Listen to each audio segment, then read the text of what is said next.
Richard Bliss, Brooke here, coming to you with this special message about why Young Living, why you, and why now.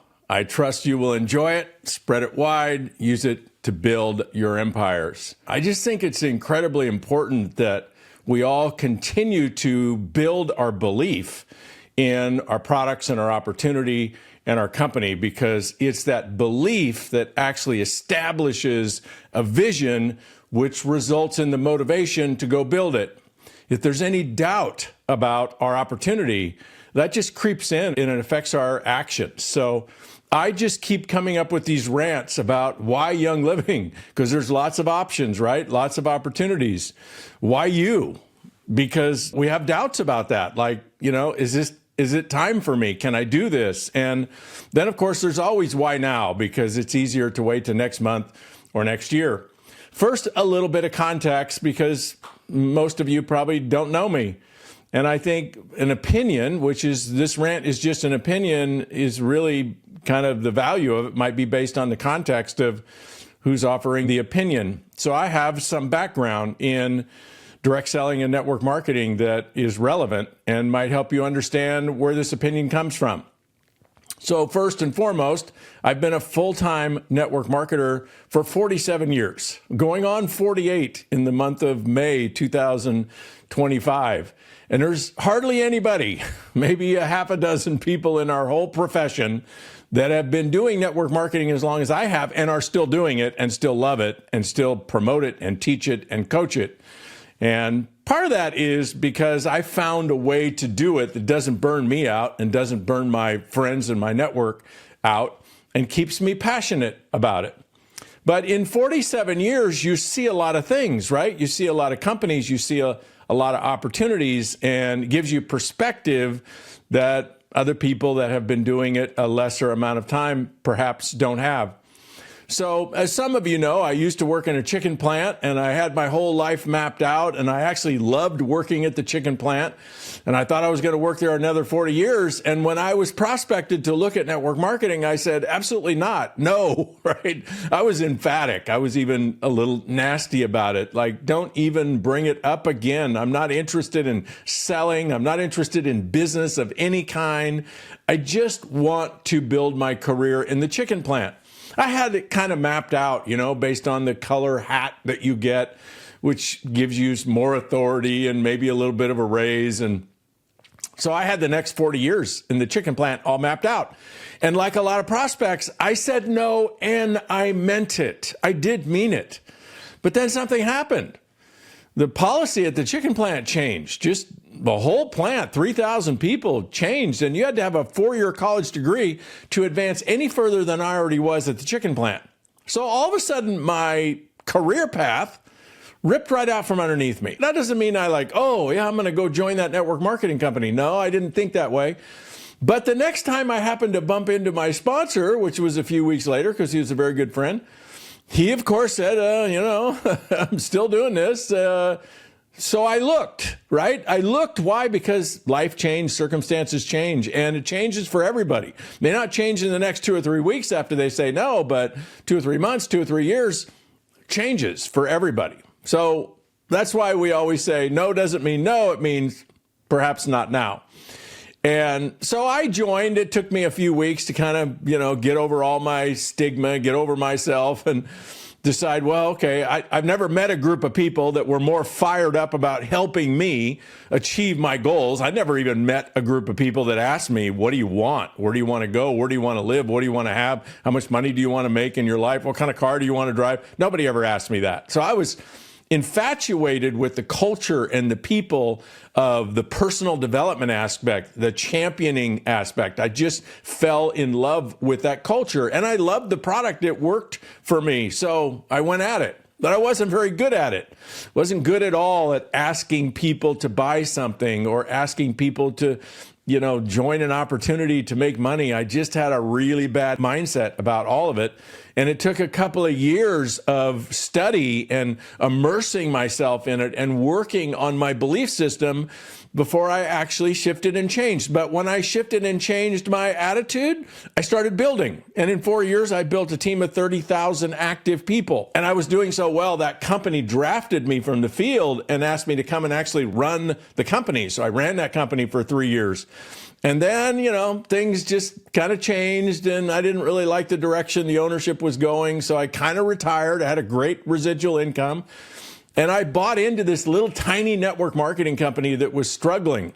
And over the next 35 years, I ran it and I bought it. It's 40 years later now, or some close to 40 years later now. And I still own that company. And it was an award-winning company, won direct selling awards. About halfway through that build, Success Magazine featured me on the cover of Success Magazine. I was on the board of directors of the Direct Selling Association, one of the longest running members of the ethics committee of the Direct Selling Association. And about 10 years ago or so, I sold that company, the genealogy, the network marketing aspect of that company, and another network marketing company that I started. I had two at one time for about 10 years. I sold them both to join Young Living. Now, why did I do that? Well, I'd always been a coach. Coaching was my secret sauce, like the strategy for, everybody can learn how to recruit, everybody can learn how to enroll people, everybody can learn how to, walk people through the comp plan and the products and all that kind of stuff. But what actually allowed me to do really, really well was understanding that the difference was people's mindset, and how you change people's mindset to get motivated to actually do this and stay motivated to do it was coaching. And I wrote this book called The 4-Year Career because that's the model I used to build my organization.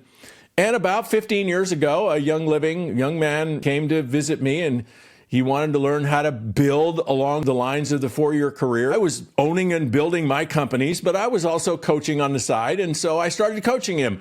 And I started coaching him primarily because he was buying lots of these books, The 4-Year Career. Anyway, long story short, over the next 4 years, this young man became the youngest Royal Crown Diamond in Young Living. And I watched that ascension. I watched that growth, and I started working with a lot of his team, his platinums and golds and diamonds and crown diamonds. And I'd never actually seen as much upward mobility in a network marketing company in a short period of time without any kind of hype or cheesy culture, but actual real substantial products, and a company that had been around for 20, 25 years, never seen that kind of growth. In, just a brand new distributor being able to tell their story, and a year or two later, they're making $5,000 or $10,000 a month. It was crazy. So I started digging into Adam Green's back office, and because I'm a numbers person, I like to paint by the numbers. I like to strategy by the numbers. I don't believe me. I don't believe other people's opinion. I want to see the data. What does the data say? And so in Adam's back office, they're looking at all kinds of data, but one piece of data stuck out. And that was what I would call retention. What he called was, well, that's the percentage of people that have ever joined my team that are on $100 or more auto ship loyalty rewards. Now, when I saw that number, and Adam said, well, that's the percentage of people that have ever joined my team that are on auto ship, my initial response was, that's not true. That can't be. I've been doing this a long time. In my company, it was about 10%. In Adam's team, it was, I think, 42 or 46%. I'd never seen anything like it. So we started digging into, okay, well, what is the average in Young Living? And it was almost 40%. And so you might think that, well, if you're building in a company where your retention is 10% versus a company that you're building it's 40%, that in the 40% company, well, you might build something 4 times bigger or earn 4 times as much money. Au contraire. No, I actually ran a very creative financial model, an extrapolation of the data projected out over 7 years. And the organization that was retaining 40% versus 10% was 17 times bigger.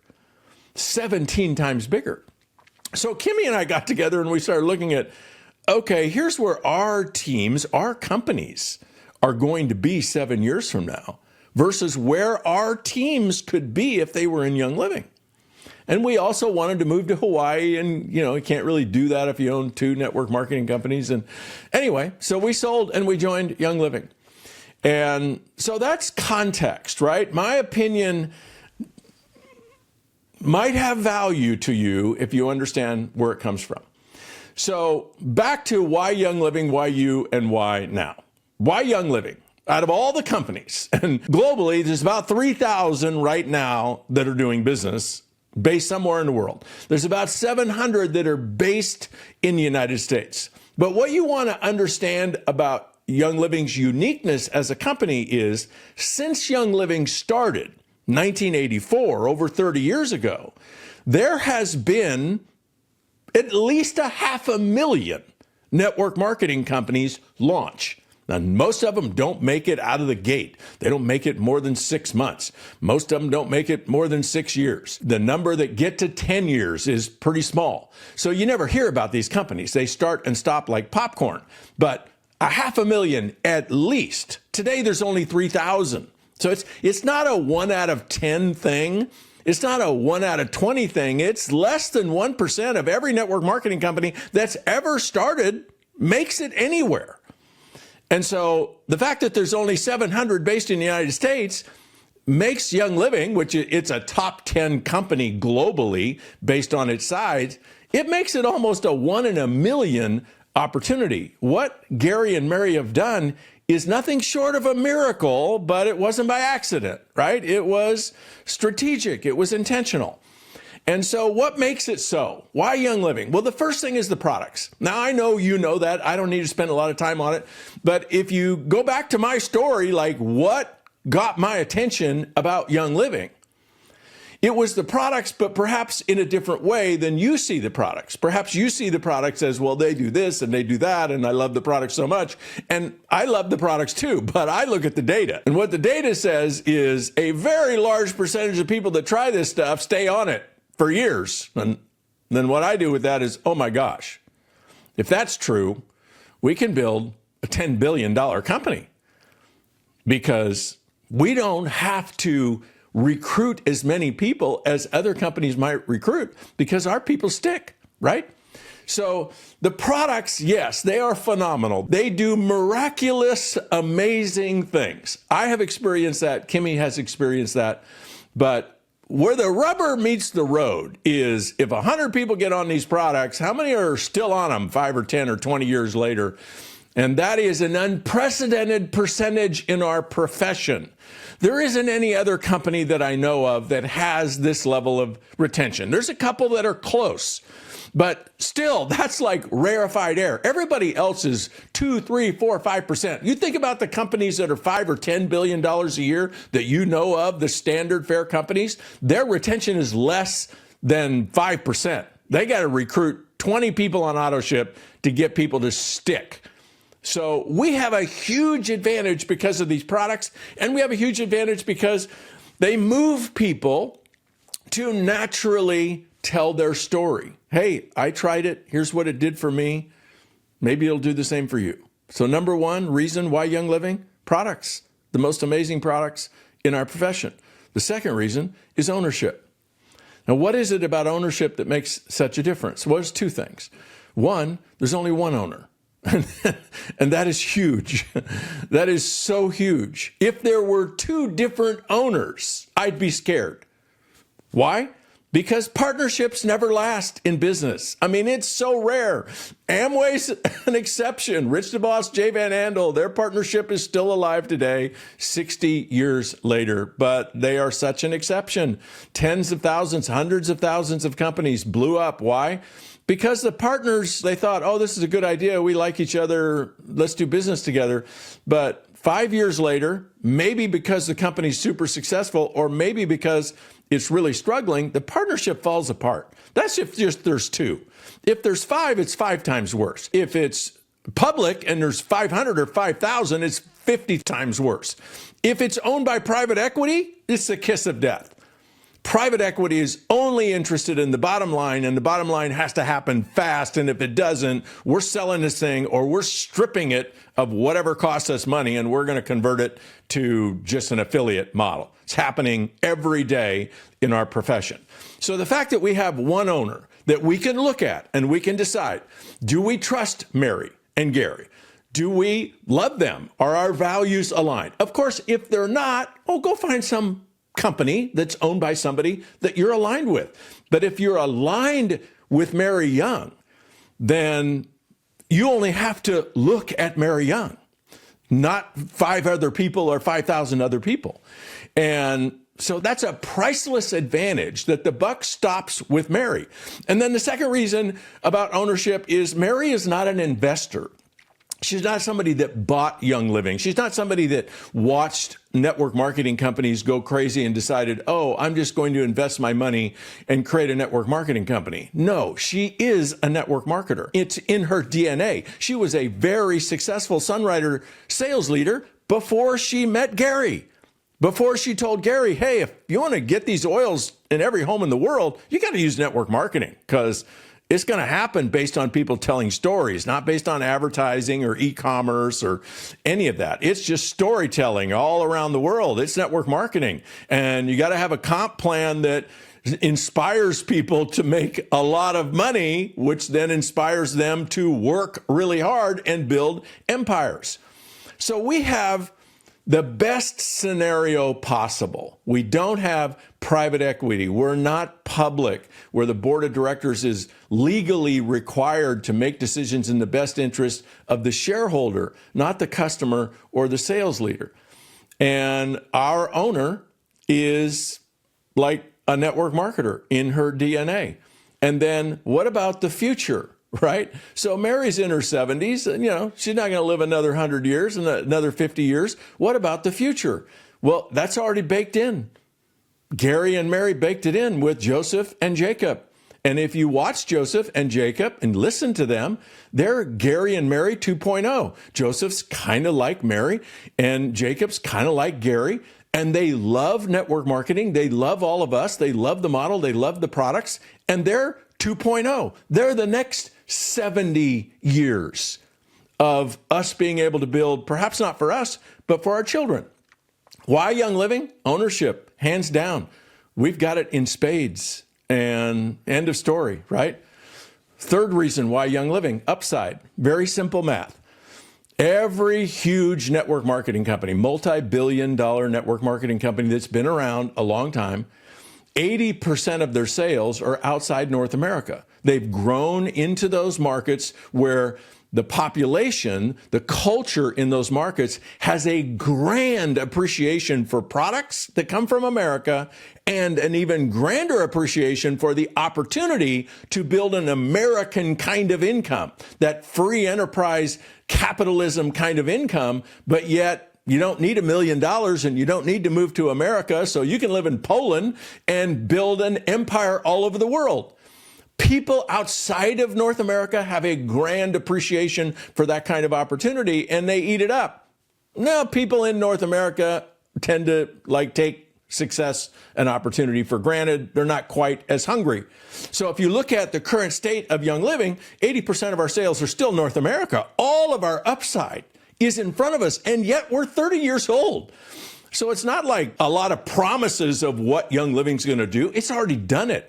Young Living has proven that they are who they are. They do what they say they're going to do. Are we perfect? No. Have we made mistakes? Oh, yes, epic ones, and probably will continue to be. But all of our upside is in front of us, and we have this massive track record behind us.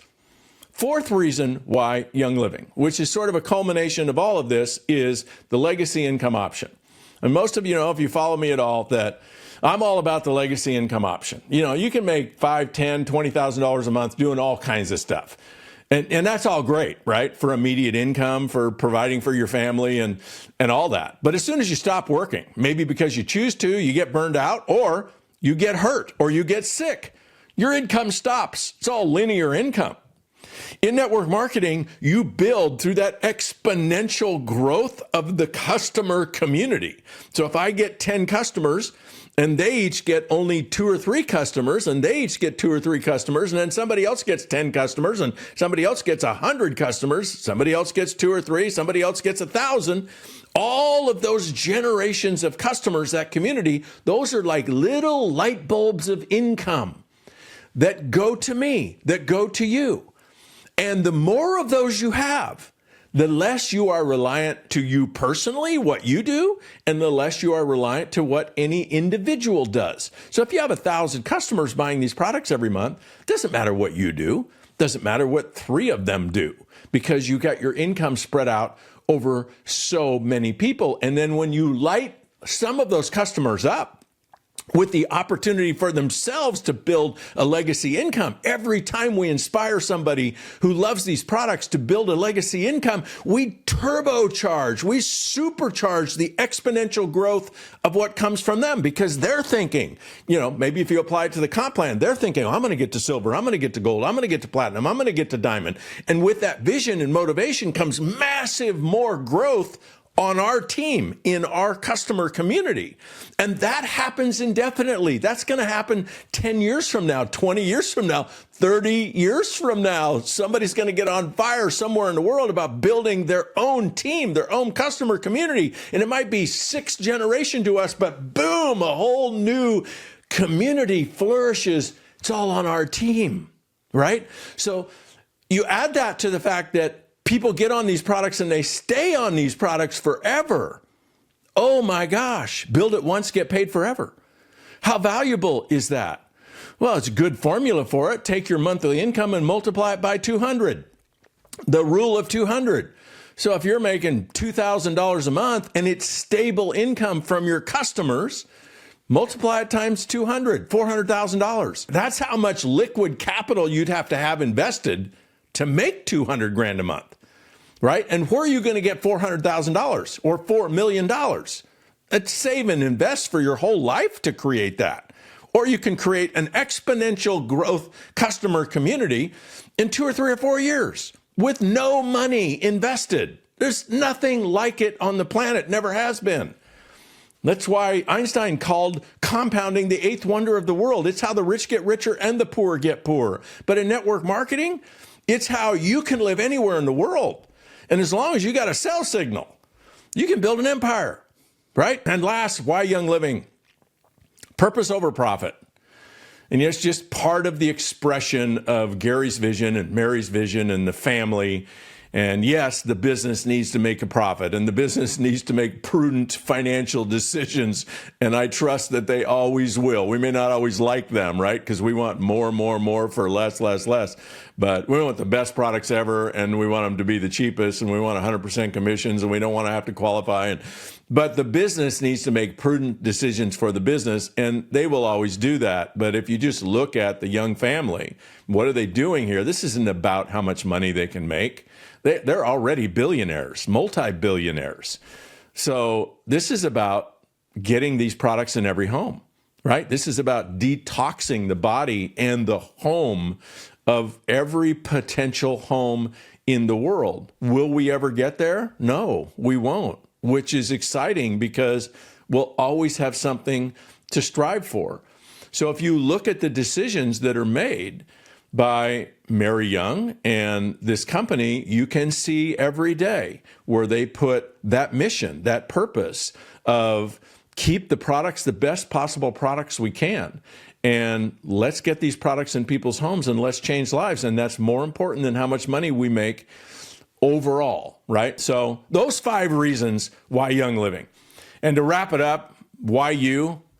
Well, because you can. Hardly anybody does, but everybody can, which is, that's kind of crazy, right? Hardly anybody does. Why is that? Well, they don't maintain the mindset. They ask 10 people and 10 people say no. And so they decide, well, I can't do this. This doesn't work. And they quit, right? Instead of asking the 11th, the 12th, the 13th. It's like flipping over the cards, right? There's 4 aces in every deck. That's 52 cards. There are 4 people out of 52 out there that will at least look. But if you don't ask 52, you don't find the 4, you don't know where they are. There might be the 7th person you ask. There might be the 17th person you ask. And yet the mindset that almost every networker has is, well, everybody I talk to should say yes. And if they don't, this isn't going to work and there's something wrong. Where they should actually have the attitude, hardly anybody's going to say yes. And everybody who says no, that's just perfect. That's the way it works. I'm sorting, not selling, right? Anybody can do this. Hardly anybody does, which is an extraordinary opportunity because you can do it, right? Why else? Why you? Well, I kind of hammered on it before, but legacy, income, wealth building, there's just nothing like it on the planet, right? You can save and invest your whole life. Save $500 or $1,000 a month if you possibly can. Your entire life, you'll end up with $1 million or $2 million invested somewhere. And you'll make, $2,000, $3,000, $4,000 a month, but you won't make it till you're 60 or 70 years old. And you're going to skimp and have to be smart about how you invest for 25 or 30 years. Or you can just invest 15 minutes a day. And that's all it takes today to build momentum in Young Living. 15 minutes a day. All you have to do every day is ask 4 people to take a look. That's a formula. It's all data driven. 4 people a day. Just ask them to take a look. Don't sell them. Don't overcome their objections. Don't try to recruit them. Don't get all twisted up when they say no or don't even respond to you. Just work the numbers. Ask 4 people a day. It actually takes less than 3 minutes. I've proven it over and over and over again. Just ask them to take a look. That's all you got to do. If you do that for 3 or 4 months, you'll be in massive, overwhelmed momentum, and the rest is easy, right? This business is easy when people are joining you and they're more excited than you are, right? So that's all you got to get to. The hardest part is just getting to momentum. How do you get there? 4 asks a day for 90 days. Legacy, income, wealth building. Nothing like it on the planet. Why else? Why you? Well, the world continues to get less stable. Environmentally, economically, geopolitically, less stable. Can you see it, right? It's a little scary out there. And I don't know where you live, but I don't know how much money you make, but the more money you have, the more wealth you have, I'm not talking about billions. I'm just talking about enough so that you are not like a ping pong ball in the wind every time some country or some politician or some law or some whatever starts knocking things around. The better fortress you have around your family, the more secure you're going to be, the more safe you're going to be. And things are not going to get more stable and more safe in the decades to come. They're going to get more chaotic. And so wealth is an important defense against that. And lastly, why you? Because you and your family deserve it. If you don't think you deserve it, does your family deserve it? Do your kids deserve it? How do you want to raise your kids financially? Couldn't you imagine if when you were 20 or 21 or 22 years old, if you had an annuity of $1,000 or $2,000 a month coming in from a totally separate source, how your life would be different, how your decisions would be different? Oh my gosh, all the mistakes that we made because of financial pressures might have been different.